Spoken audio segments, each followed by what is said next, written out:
ये एनडीए की सरकार है, यहाँ इस्तीफे नहीं होते हुए। आपने देखा अभी कि कैसे इस देश के अंदर इस्तीफा हुआ कि अगर आप अपनी जिम्मेदारी सही से नहीं निभाएंगे तो इस देश की जनता, इस देश की प्रजा आपको अगर कुर्सी पर बिठा सकती है तो आपको नीचे भी उतार सकती है। और ये मेरे लिए नहीं है, ये यहाँ बैठे हुए लोगों के लिए नहीं है, सब लोगों के लिए है। इस देश के चाहे प्रधानमंत्री हो, इस देश के गृह मंत्री हो, इस देश की हमारी कांग्रेस की बागडोर थामे वो तमाम लोग हो, या बीजेपी की कोई बागडोर थामे हो, तमाम लोगों को हमेशा ये चीज याद रखनी है कि अहंकार किसी का नहीं चलता है। चाहे वो इस देश का प्रधानमंत्री हो, चाहे गांव का सरपंच हो, चाहे विधायक हो, एमएलए हो, मंत्री हो, अहंकार हिंदुस्तान की मिट्टी कभी बर्दाश्त नहीं कर सकती।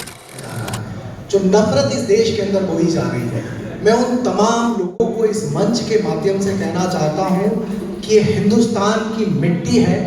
तुम नफरत बोने की कितनी ही कोशिश कर लो, लेकिन यहाँ नफरत की फसल कभी भी बड़ी नहीं होगी, यह तय है।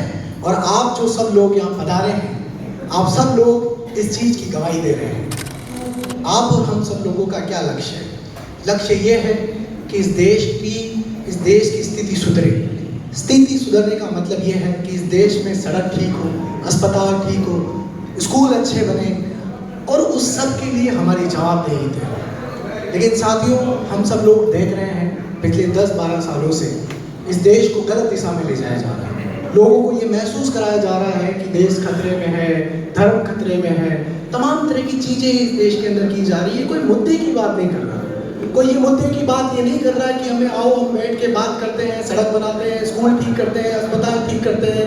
ये जो भ्रष्टाचार, तहसील से लेके सरपंच, सचिव, तमाम तरह की चीजें जो भ्रष्टाचार पड़ा हुआ है, उसको आओ हम मिलकर ठीक करते हैं। साथियों, इस देश में मैं अक्सर कहता हूँ अपने मंचों से, इस देश में जो सबसे ज्यादा मेहनत करने वाले जो लोग हैं ना, जो सबसे ज्यादा ईमानदार लोग हैं, वो इस देश का किसान, मजदूर, गरीब इंसान है।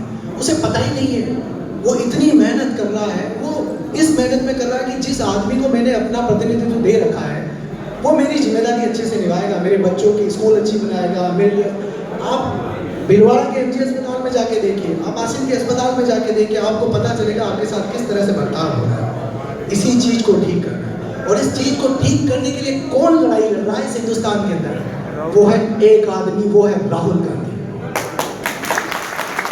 वो ये बात सीना ठोक के कह रहे हैं कि हाँ, मैं कांग्रेसी होने के नाते ये चीज स्वीकार करता हूँ कि हमें कांग्रेसी होने के नाते हमने भी बहुत सारी गलतियां की है जो हमें नहीं करनी चाहिए थी। ये इस हिंदुस्तान के अंदर किसी नेता के अंदर कहने की हिम्मत नहीं है। तो आज वो आदमी क्या कह रहा है? वो कह रहा है कि हमें सबसे पहले इस देश की शिक्षा व्यवस्था को ठीक करनी पड़ेगी। जब कोटा में मैं उनके प्रोग्राम में गया था, तो उन्होंने बहुत अच्छे से समझाया कि मैं यहाँ राजनीति करने नहीं आया हूँ।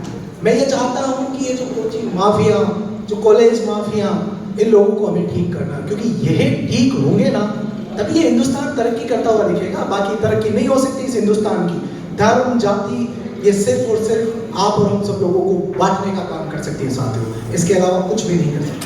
मेरी आप तमाम लोगों से बस एक ही विनती है कि पार्टी, जाति, धर्म, इन सब चीज़ों को आप हमेशा सेकंड दर्जे पर रखें। इस हिंदुस्तान को आप हमेशा पहले दर्जे पर रखें, और जब आप हिंदुस्तान को पहले दर्जे पर रखेंगे तो मुझे लगता है कि आपको सीधी चीज़ें दिखती हुई नजर आएगी कि कौन गलत कर रहा है और कौन सही कर रहा है। और जब आप ऐसा करेंगे तो मुझे लगता है कि आप हिंदुस्तान में राहुल गांधी की आवाज़ बनते हुए नजर आएंगे। यही इस देश की सच्चाई है साथियों।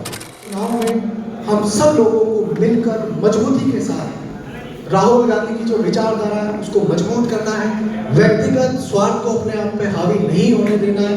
व्यक्तिगत स्वार्थ अगर हमारा हावी होगा तो ये देश कमजोर होगा, ये सिस्टम कमजोर होगा। इसीलिए हमें व्यक्तिगत स्वार्थ को दरकिनार करते हुए हम सब लोगों को मिलकर काम करना है।